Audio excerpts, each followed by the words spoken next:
आप as a women candidate, वो भी हरियाणा की पॉलिटिक्स में, जिसको लेकर बाहर ये चर्चा होती है कि ऑनर किलिंग है, वेरी हाईली पेट्रियार्कल सोसाइटी है, तो कैसे आप काम कर पा रही है? क्या चैलेंजेस आपको फेस करने पड़ रहे हैं? मैं एक बात बोलना चाहूँगी। प्रधानमंत्री मोदी ने पेपर्स में तो हमें दे दिया, जैसे वो पेपर्स में विकास करते हैं, जैसे पेपर्स में उन्होंने बेटी को बचाया, बेटी को पढ़ाया, वैसे ही पेपर्स में हमें आरक्षण भी दे दिया। अब आप एक बात बताइए, 1974 में हमने पहली बार आरक्षण मांगा था और आज तक हमें वो धरातल पे मिला नहीं है। अभी भी जो बोला गया है, मोदी जी ने बोला है कि पहले मैं गिनती करवाऊंगा, फिर परसिमन होगा, फिर उसके बाद कहीं जाके 2029 के आसपास या 2034 भी हो सकता है, इट्स नॉट स्पेसिफिक, कि उस समय हमें बाद में फिर वो आरक्षण धरातल पे मिलेगा। इतना इंतज़ार हमें क्यों?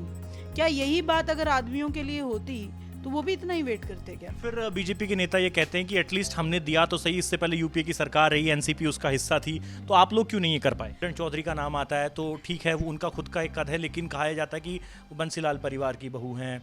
उधर कुमारी शैलजा, उनके फादर साहब से उनको जो है लेगेसी कहीं ना कहीं जोड़ी जाती है। तो आप किस तरीके के चैलेंज देख रही है, खासकर एक वुमेन कैंडिडेट को हरियाणा की जनता कितना सीरियस ले रही है? आपको कैसी मुश्किलें वहां पर देखने को मिल रही? तो यहाँ पर आप एनसीपी से ही लड़ेंगी या फिर कोई जुगाड़ बैठा तो हो सकता है कि कांग्रेस से टिकट ले आए, या इस तरह का कुछ हो सकता है? लेकिन आप इसमें क्या मानती है, क्या इस with in women reservation OBC SC ST का रिजर्वेशन अलग से निकाला जाना चाहिए? और अगर ऐसा है तो फिर क्यों नहीं इस बिल का विरोध किया गया? एनसीपी के भी जो लोग हैं, सबने समर्थन में वोट क्यों दिया? आखिरी सवाल मेरा ये है कि अगर आप चुनाव जीतती हैं लड़ने के बाद, तो आपके सपनों का नारनौंद या आपके सपनों का हरियाणा आप कैसा देखना चाहते हैं? नमस्कार, स्वागत है आपका हरियाणा तक में, और हमारे साथ सोनिया दुहन जी मौजूद हैं। एनसीपी की नेता हैं और हरियाणा में कई जगहों पे आपने इनको प्रदर्शनों में देखा होगा। खासकर जो मंत्री संदीप सिंह का सेक्सुअल हैरेसमेंट का मामला था, उनकी जो महिला कोच है उसको लेकर इन्होंने बड़ी पुरजोर लड़ाई लड़ी, और उनका जो झंडा फहराने का कार्यक्रम था वहाँ पर भी इन्होंने जाके विरोध किया था। तो आज सोनिया दुहन जी से बात करेंगे। तो दुहन जी, पहले तो आपका बहुत बहुत धन्यवाद कि आपने हमें समय दिया। सबसे पहला मेरा सवाल आपसे यही रहेगा कि एनसीपी के लिए आप यहाँ काम कर रही हैं और आप नेता भी हैं एनसीपी की, तो हरियाणा में आपकी क्या तैयारी है? कौन से हलके से आप तैयारी कर रही हैं और क्या फ्यूचर आप अपना यहाँ देखती हैं? देखिए, मैं पीछे से नारनौंद हलके से आती हूँ और मेरी जो तैयारी चल रही है नारनौंद से ही चल रही है, और पिछले काफ़ी टाइम से मैं नारनौंद में ही एक्टिव हूँ और यहीं से मैं आगे चुनाव की तैयारी में भी हूँ। नारनौंद हल्का आपने चुना है और उस हल्के की बड़ी चर्चा रहती है, क्योंकि जो विधायक है वहाँ के मौजूदा, वो कई बार कई चीज़ें बोलते हैं जिनकी काफ़ी चर्चा होती है मीडिया। तो वहाँ पर अभी हमने देखा है कि कुछ पंचायतें आपने की हैं, खासकर महिलाओं को लेकर।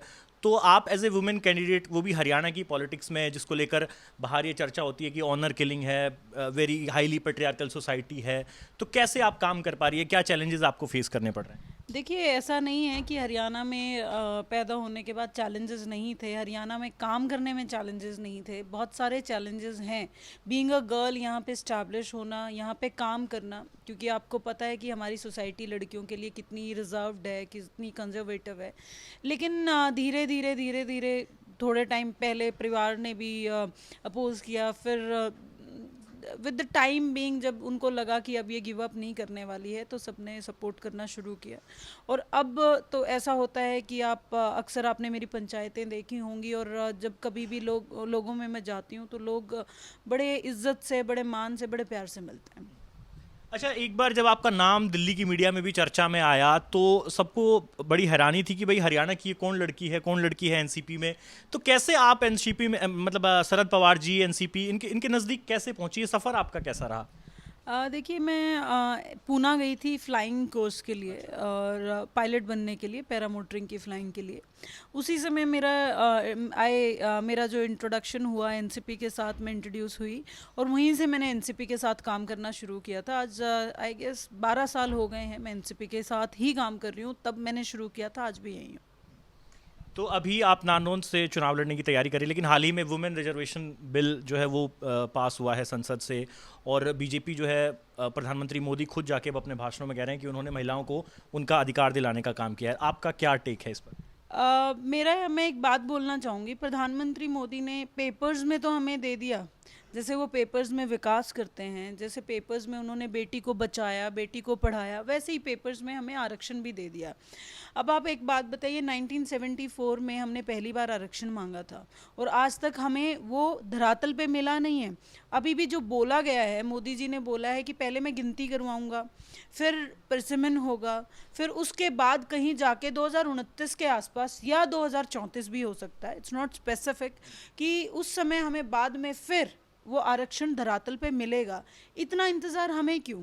क्या यही बात अगर आदमियों के लिए होती तो वो भी इतना ही वेट करते क्या? लेकिन फिर बीजेपी के नेता ये कहते हैं कि एटलीस्ट हमने दिया तो सही, इससे पहले यूपीए की सरकार रही, एनसीपी उसका हिस्सा थी, तो आप लोग क्यों नहीं ये कर पाए? शायद फिर इन लोगों को पता नहीं है। एनसीपी, माननीय पवार साहब वो पहले आदमी थे जब वो सीएम थे महाराष्ट्र के, उन्होंने पंचायती राज हो, ब्लॉक समिति हो या जिला परिषद हो, उसमें सबको 50% रिजर्वेशन दिया था। Being he was the first person. उसके साथ साथ अगर आपको पता हो, when he was the defence minister, उन्होंने ही लड़कियों को रिजर्वेशन दिया था डिफेंस में भी। लड़कियों के लिए उन्होंने कितना काम किया है, अगर मैं अभी आपको गिनवाना शुरू करूं तो आपको बहुत सारी चीज़ें मैं गिनवा सकती हूं। तो इन लोगों को, शायद जो लोग बोल रहे हैं बीजेपी के, इन लोगों को पवार साहब के बारे में पढ़ने की ज़रूरत है। ये शायद नहीं जानते कि उन्होंने लड़कियों के लिए कितने काम किए हैं। ये वो इंसान थे जिन्होंने जब अपनी वाइफ को बोला कि हम एक ही बच्चा पैदा करेंगे, वो बच्चा चाहे लड़का हो या लड़की हो, उसके बाद हम फैमिली प्लानिंग करेंगे।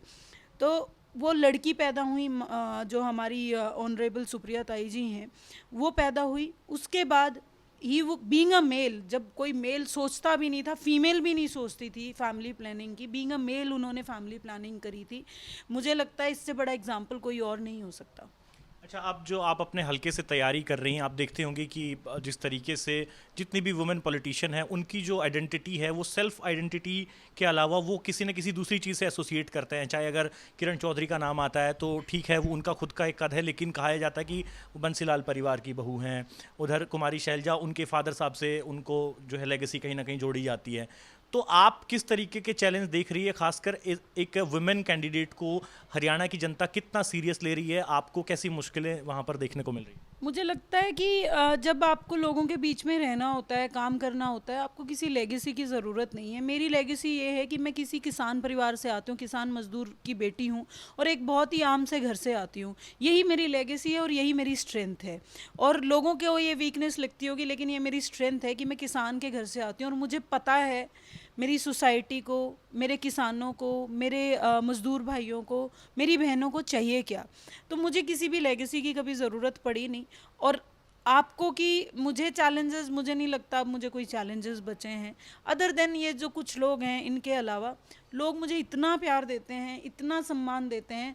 चैलेंजेस तो मुझे नहीं लगता अब कोई बचे हैं। कुछ चैलेंजेस हैं जो लड़कियों के लिए बचे हैं, उनके लिए मैं काम करना चाहती हूँ। मुझे कोई चैलेंजेस नहीं है। अच्छा, जिस तरीके से एनसीपी इंडिया अलायंस का एक हिस्सा है और एक बड़ा जो समूह है वो खड़ा हो गया है बीजेपी के सामने इंडिया के रूप में, तो यहाँ पर आप एनसीपी से ही लड़ेंगी या फिर कोई जुगाड़ बैठा तो हो सकता है कि कांग्रेस से टिकट ले आए, या इस तरह का कुछ हो सकता है? नहीं, मुझे जुगाड़ की ज़रूरत नहीं है। मैं खुद इंडिया अलायंस में सारी मीटिंग्स का पार्ट रही हूँ अब तक।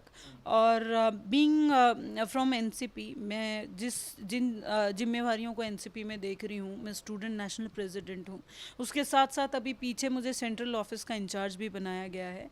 तो माननीय पवार साहब ने मुझे बहुत मान सम्मान दिया है और ये सारी वो चीज़ें वो खुद ही देख लेंगे। हम इंडिया का हिस्सा है और उससे पहले भी 25 साल से एनसीपी अस्तित्व में आई थी।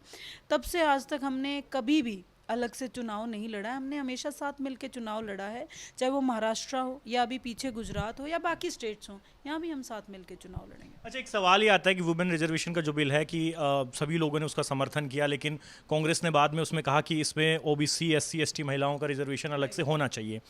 लेकिन आप इसमें क्या मानती है, क्या इस with in women reservation OBC, SC, ST का रिजर्वेशन अलग से निकाला जाना चाहिए? और अगर ऐसा है तो फिर क्यों नहीं इस बिल का विरोध किया गया? एनसीपी के भी जो लोग हैं सब ने समर्थन में वोट क्यों दिया?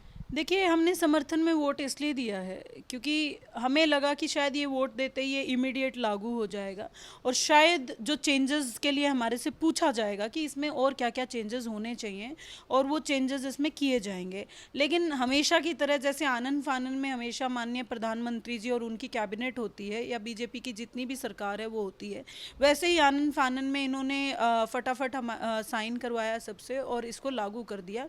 हमें चेंजेस पे बात करने के लिए मौका ही नहीं दिया गया। और ऑफ कोर्स जब हम ओबीसी की बात करें, एससी एसटी की कम्युनिटी की बात करें, होना चाहिए बिल्कुल विद इन द रिजर्वेशन होना चाहिए, क्योंकि उनको सबसे ज़्यादा ज़रूरत है अपलिफ्टमेंट की। महिलाओं में भी उन महिलाओं को सबसे ज़्यादा ज़रूरत है कि उनके लिए काम किया जाए, उनकी आवाज़ को कोई उठाने वाली महिला हो। मैं इस चीज़ का समर्थन करती हूँ कि विद इन द रिजर्वेशन होनी चाहिए। आखिरी सवाल मेरा ये है कि अगर आप चुनाव जीतती हैं लड़ने के बाद, तो आपके सपनों का नारनौंद या आपके सपनों का हरियाणा आप कैसा देखना चाहती हैं? मैं चुनाव जीतूँ ना जीतूँ, मेरे सपनों के हरियाणा में मेरा सबसे ज़्यादा बड़ा सपना ये है कि कभी, जैसे हम अक्सर रात को खेतों के बीच में से जाते हैं, तो आदमी पानी लगा रहे होते हैं या वो रोड पे टहल रहे होते हैं, तो उस समय मुझे कभी कोई महिला नहीं दिखती है। मैं चाहती हूँ उस समय मैं महिलाओं को भी वहाँ टहलते हुए देखूँ, ताकि हर महिला सेफ हो। मैं जब पूना जाती हूँ, जब मैं महाराष्ट्र जाती हूँ, अक्सर रात को भी अगर आप 2 बजे बाहर घूम रहे हो तो आपको अनमूनन लड़कियाँ ऐसे टहलती हुई दिखती हैं। जैसे अपने यहाँ होता है ना, यूँ सिट्टी मारना, लड़की को देख के चिढ़ाना या गंदी हरकतें करना, वहाँ ऐसा नहीं होता है। वहाँ लड़कियाँ बिल्कुल सेफ़ हैं। वहाँ एकदम नॉर्मल तरीके से जैसे लड़के रहते हैं लड़कियाँ रहती हैं, वैसा हरियाणा मैं यहाँ पे देखना चाहती हूँ कि गाँव में 6 बजे के बाद लड़की बाहर निकल सके और वो सिक्योर हो, उसको कोई खतरा ना हो। हमारे घरों में घुस घुस के जो गैंग रेप हो रहे हैं वो ना हो। हमारी हम 50% वोटर हैं इस देश की भी, इस स्टेट की भी। हमारे साथ वो भद्दे मजाक ना हो हमारी अपलिफ्टमेंट के नाम पे जो हमारे साथ अभी हो रहे हैं। एक बात ये। दूसरी बात जो मैं देखना चाहती हूँ, मैं सारी पार्टियों से कहना चाहती हूँ, सरकारों से कहना चाहती हूँ, हमें काम करने के लिए बाहर क्यों जाना पड़ता है? हमें 8-10 हज़ार 15 हज़ार की नौकरी के लिए गुड़गांव जाना पड़ता है, राजस्थान जाना पड़ता है, छत्तीसगढ़ जाना पड़ता है, महाराष्ट्र जाना पड़ता है। क्यों वो काम हमारे गांव में नहीं आ सकता है? हरियाणा में 90% गांव है, तो 90% गाँव को के अपलिफ्टमेंट के लिए आपको उस इकॉनमी को बूस्ट करने के लिए वो काम गांव में लाना पड़ेगा, तभी हरियाणा का उद्धार हो सकता है। अदरवाइज़ आप देख रहे होंगे ऐसे कई गांव घोषित हो चुके हैं जिन्हें हम घोस्ट विलेजेस बोलते हैं। आपके जींद में ही एक है। वो क्यों? क्योंकि लोग वहाँ से वो गांव छोड़ के बाहर चले गए हैं, और वहाँ लोग, लेडीज़ और बुज़ुर्गों के अलावा कोई नहीं बचा है। तो ऐसी हालात मैं हरियाणा के नहीं देखना चाहती। मैं चाहती हूँ यहाँ के युवा को यहीं रह के, चाहे वो 8-10 हज़ार की नौकरी मिले, वो यहीं पे मिलनी चाहिए, क्योंकि उस 8-10 हज़ार रुपये में वो गांव में 5 हज़ार आराम से सेव कर सकता है। इससे मैं अपनी देश की, अपने प्रदेश की इकॉनमी को भी बूस्ट करती हूँ। तो मैं ऐसा हरियाणा देखना चाहती हूँ जहाँ सारी चीज़ें बहुत अच्छी हों, सब बहुत प्रेम से रहते हों।